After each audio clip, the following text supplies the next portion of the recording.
Welcome to NORML News, presented to you by Orange County NORML, where we give you the latest and greatest news on the fight for cannabis freedom.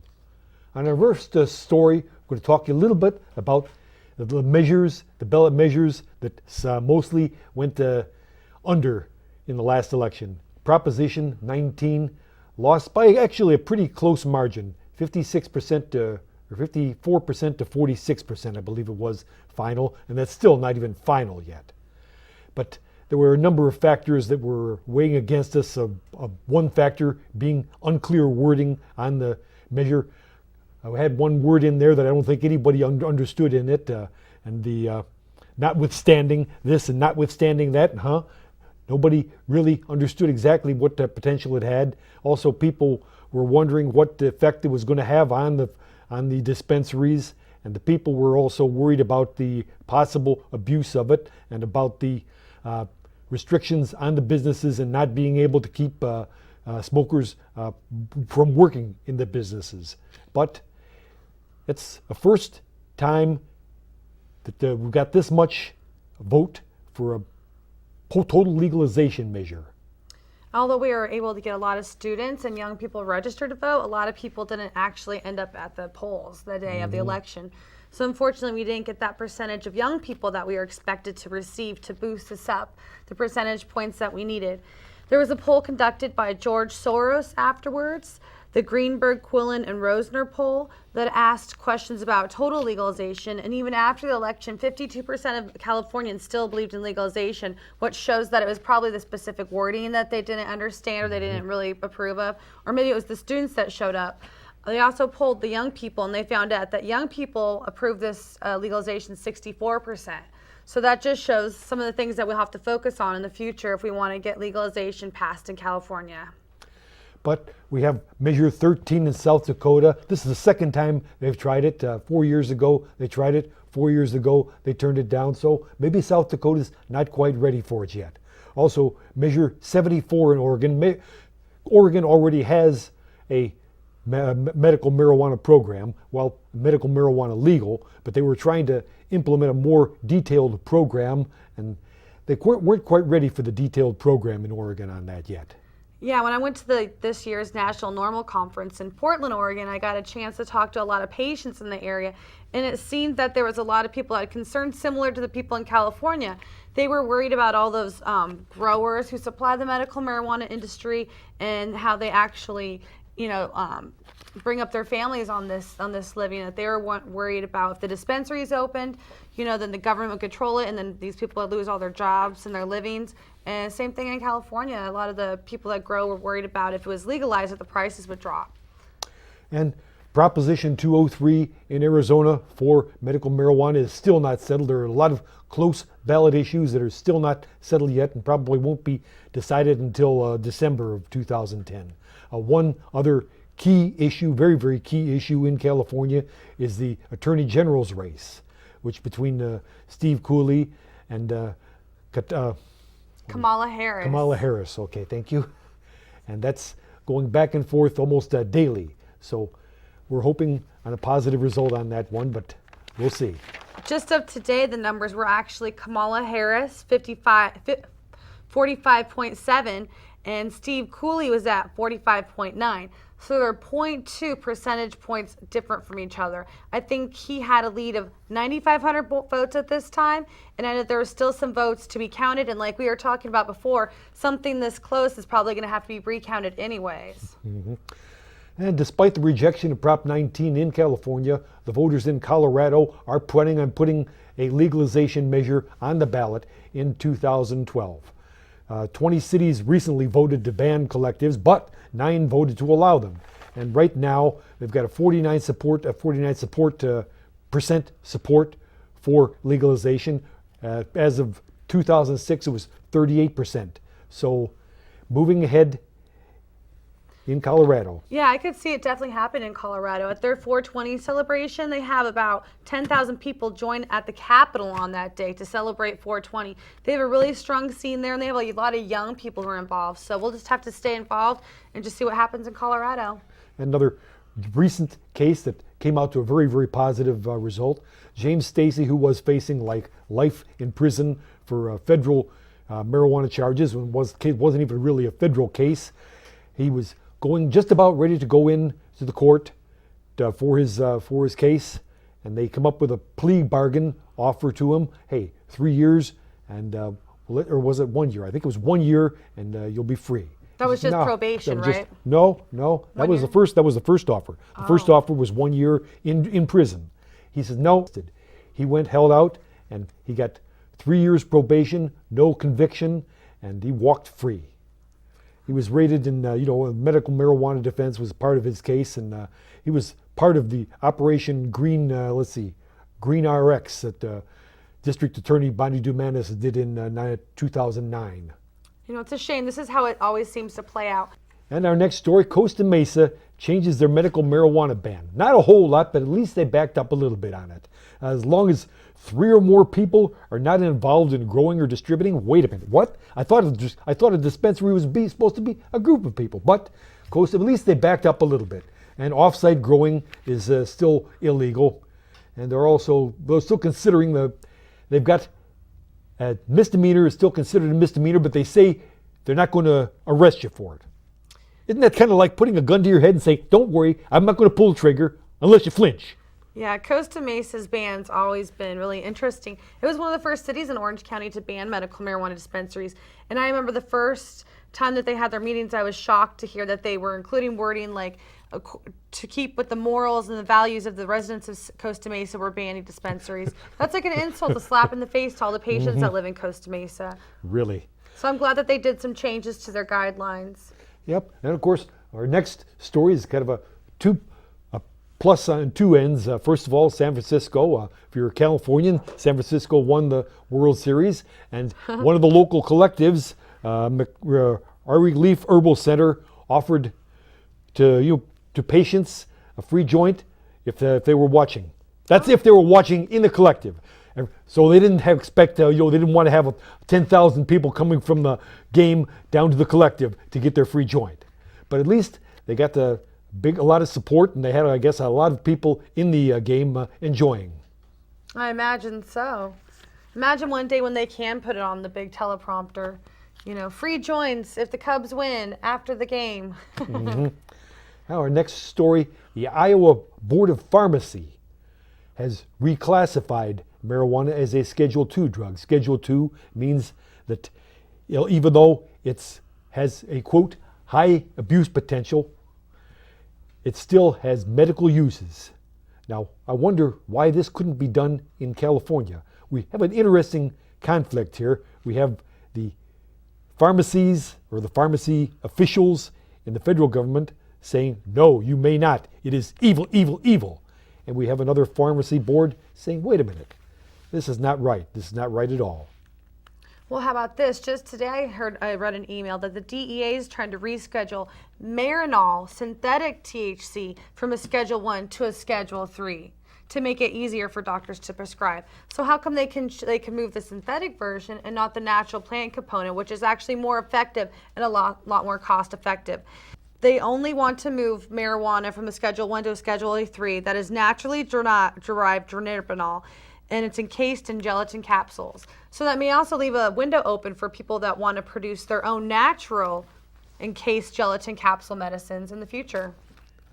And our Riverside County is still in a state of flux right now. The dispensaries are still currently banned, but the county is finally considering putting some intelligent regulations out right now. Rancho Mirage has extended their Rancho Mirage, as a matter of fact, I believe about a week ago, was supposed to be talking about their ban in the city council meeting, but I haven't heard anything new on that.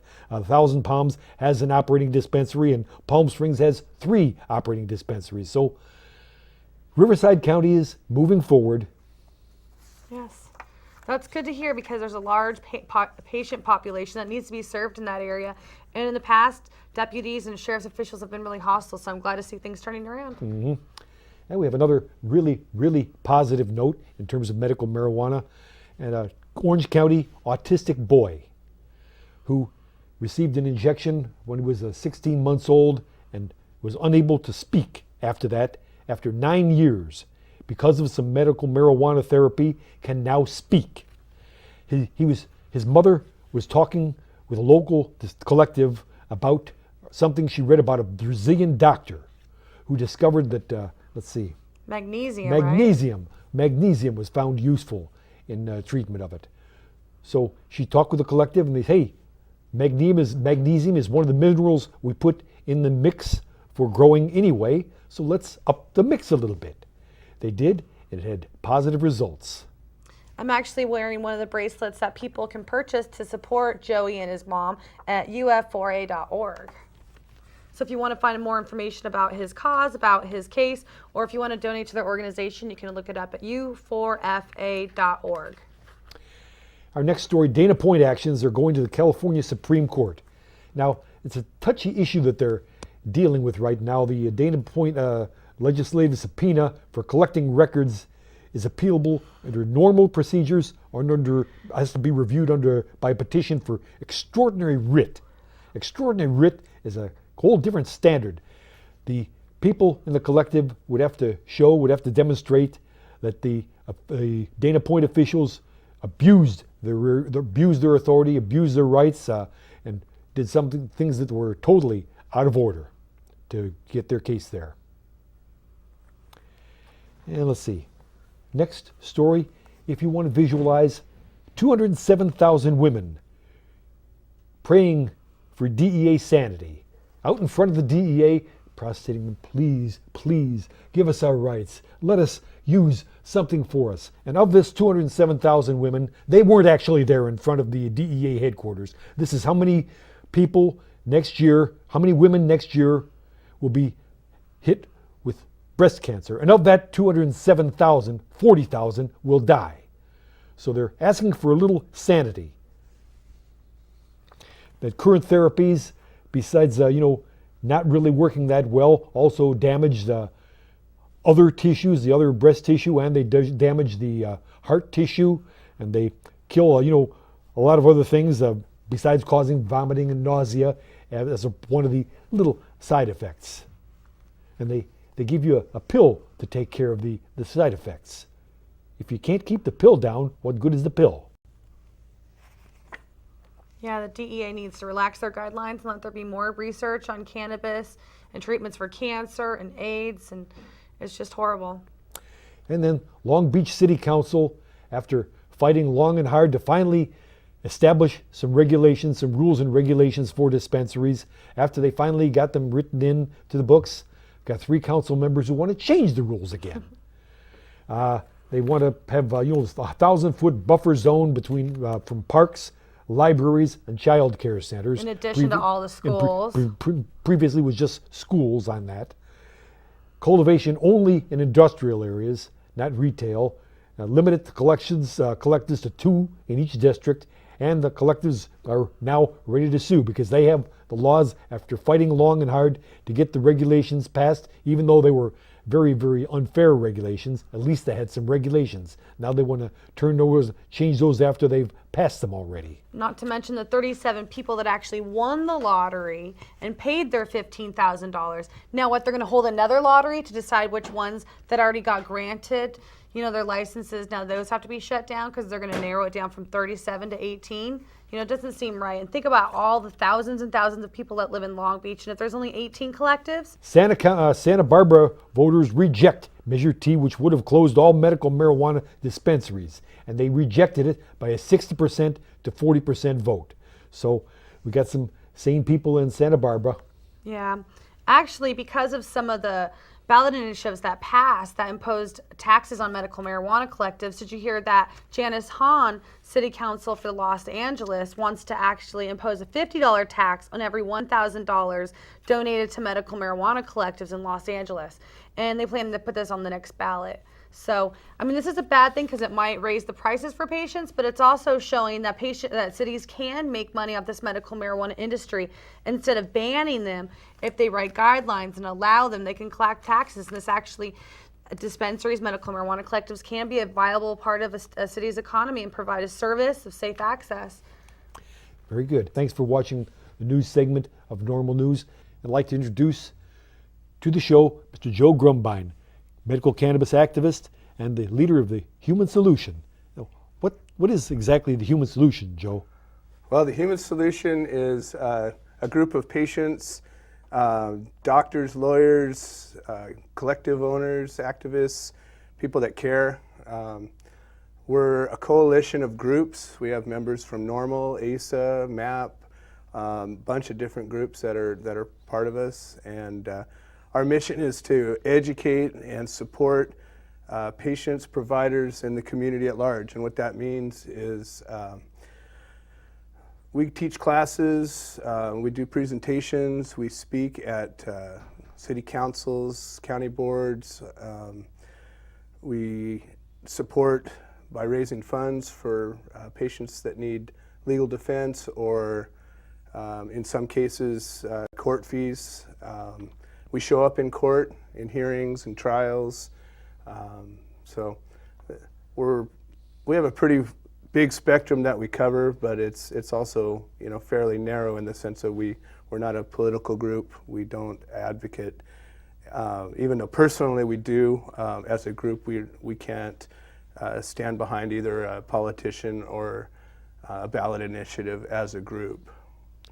Now, how long has the Human Solution been around, and how did it come together on this? Well, we've technically been, we were incorporated in October of 2009. That's when we became a legal entity, the Human Solution Incorporated. But we started in, what was it, April? It was April '09, I think. And we all met at Charles Monson's house. And there are actually people in this room that were at that very first meeting. And so what originally had happened was I had been arrested. I was one of the owners of a collective in Orange County and had been arrested with the contents of the collective in my truck in Riverside County, near where I live. I became quickly aware that the justice system isn't at all that, and I realized quickly that I needed to wake up a lot of people and get some people to show up in my case and just let people know what's really going on out there. So I started speaking wherever I could, anybody that would hear me. So I showed up at the NORML and the ASA meeting and told everybody what was going on, and I started speaking wherever I could. Anybody that would listen, I'd jump up on a soapbox and tell them what's actually happening. Well, out of all that, there were people that would come forward and say, hey, you know what, let's get together. I really want to do something. A lot of these groups have 50, 60, hundreds of members.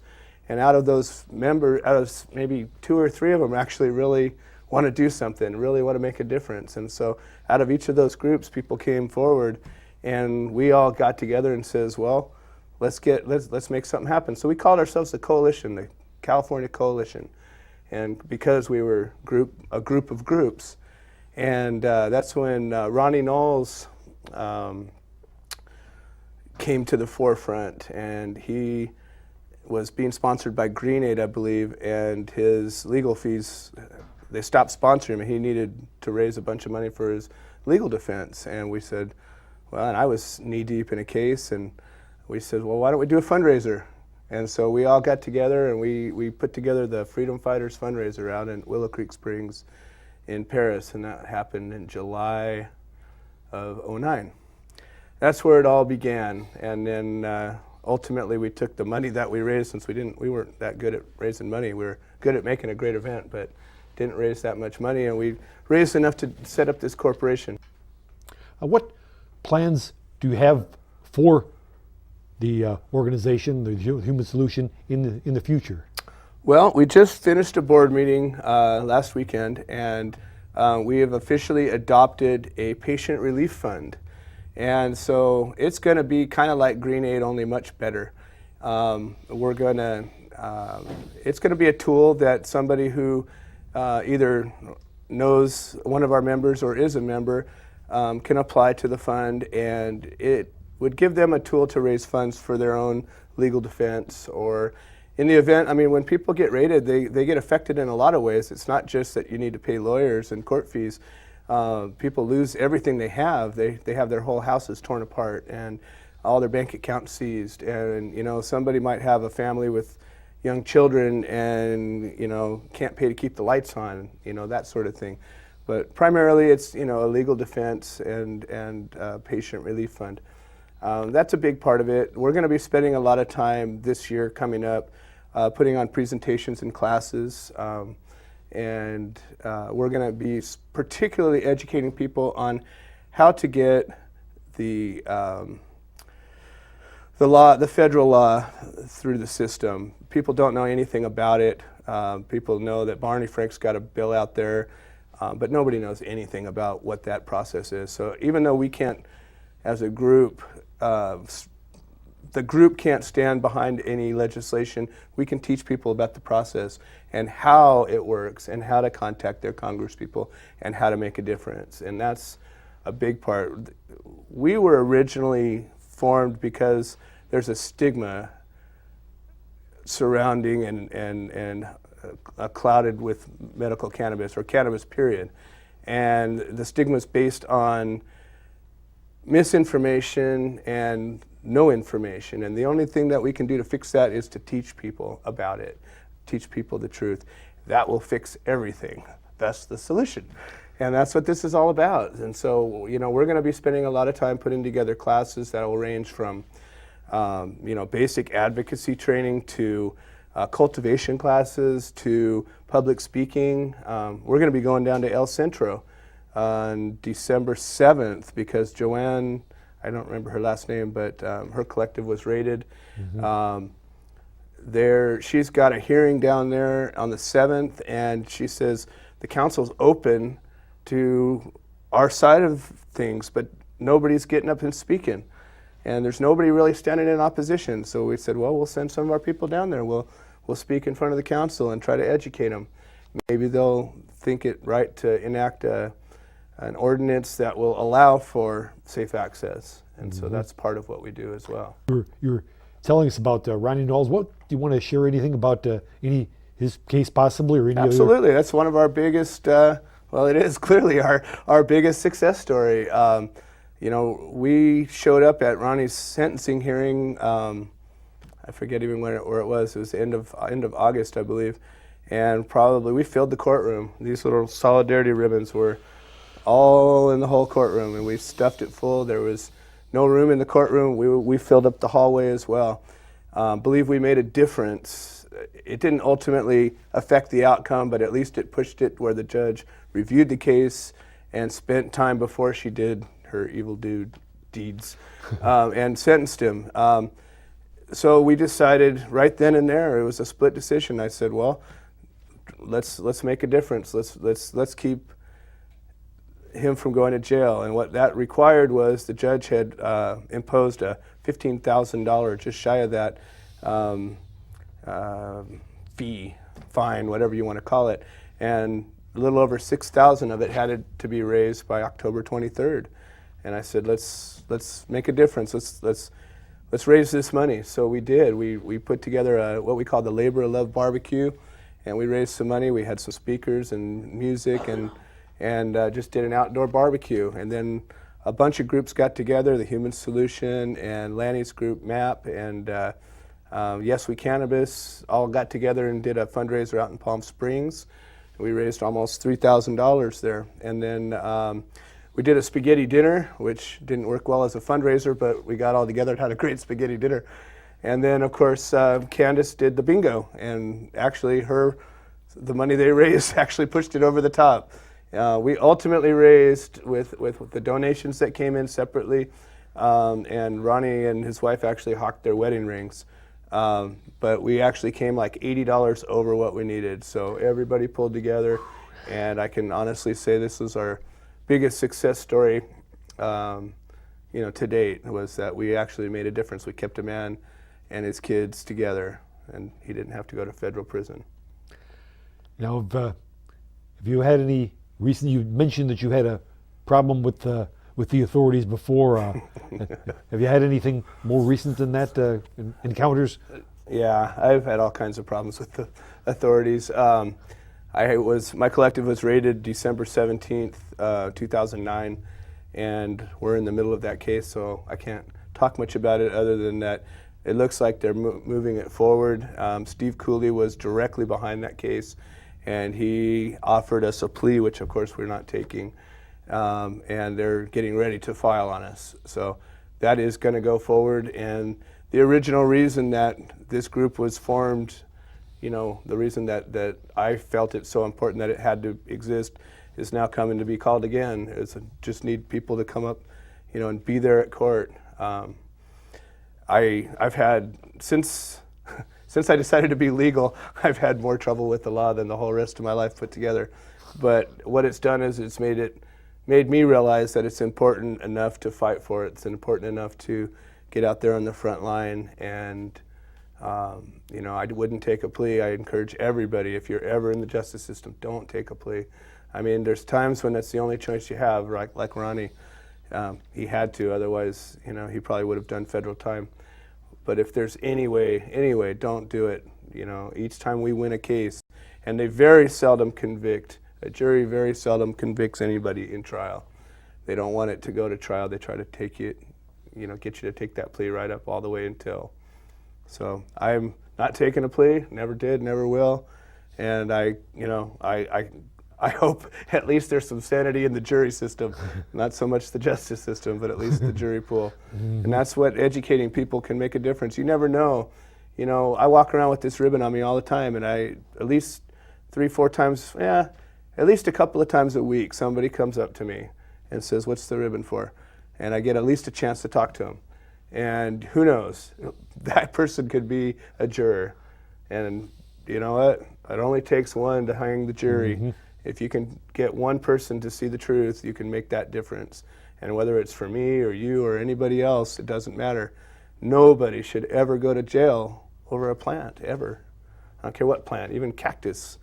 You know, you could actually hurt somebody with a cactus, but shouldn't go to jail for it. And thank you again for joining us for NORML News. And if you want more information on Orange County NORML, please visit our website. That's orangecountynormal.org. We've got a lot of past episodes of Orange County NORML News, all the activities we've got going, and there are a lot of them, as well as the meeting places, and a lot of fun activities, a lot of fun parties as well. So thank you, and have a wonderful day.